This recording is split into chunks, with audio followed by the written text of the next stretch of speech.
Barka. Lahiya lau. Lahiya. Ka laiƙi hayawa hayi. Wallahi ta aibuwa. Ba duk mutanen da ke hayawa.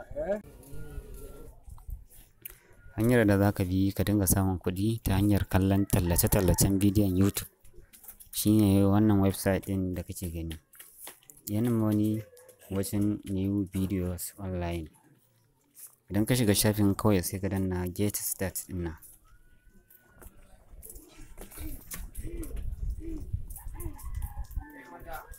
Da ka shiga get start sai ka sa sunan rana English, da ka sa first name, last name, birthday, gender, email address, password. Bayan ka cike Jamilu na sa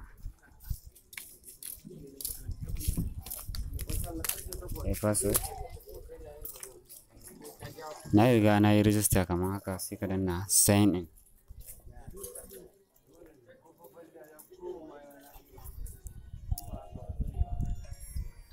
Ok, bayan ka cike nan sai ka danna create account. Da ka yi creating account shikenan. Gani yanzu na riga na yi rijista. Bari na shiga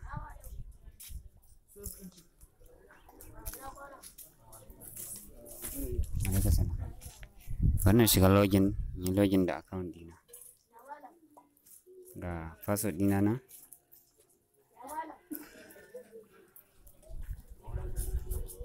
Yawwa, gashi nan da kuke gani, na kalli bidiyoyi guda 20.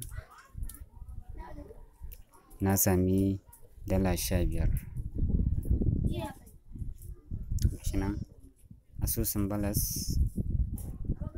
Gashi nan account balas $15. Ga bidiyoyin da za ka kalla nan kowane ga adadin abin da za ka samu nan. Wannan za ka sami 0.61. Wannan gashi nan 32, 47, 52, 56. Da haka za ka dinga tara dalolinka. Yanzu bidiyon zai bayyana maka a nan wurin ne.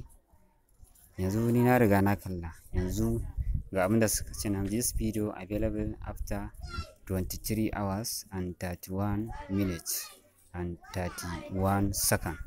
Sannan su ƙara buɗe min bidiyoyin in kalla. Sai ta hanyar da za ka cire kuɗinka. Ta hanyar da za ka cire kuɗinka su ne ta hanyar amfani da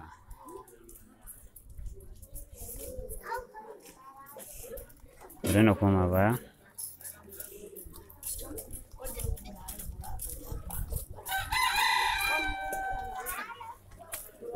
Ba ni matsala. Bari na koma nan.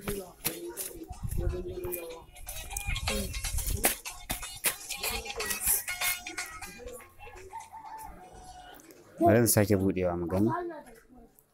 Yawwa, sun buɗe ma. Bari na mada shi a turancin. Idan ka taɓa nan, yanda za ka yi withdraw ɗin kuɗinka, sai ka danna my account, sai ka danna withdraw. So, yanzu ga ta hanyar da za ka cire kuɗaɗenka nan. Zai nuna kamar haka: PayPal, Wave Money, Western Union, Payoneer.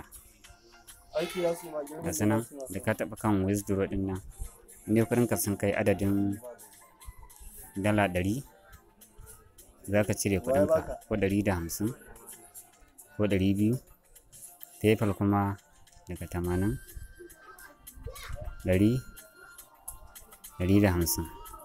Wave Money 80, 100, shi ma 150. Sai Payoneer shi ma daga 80, 100.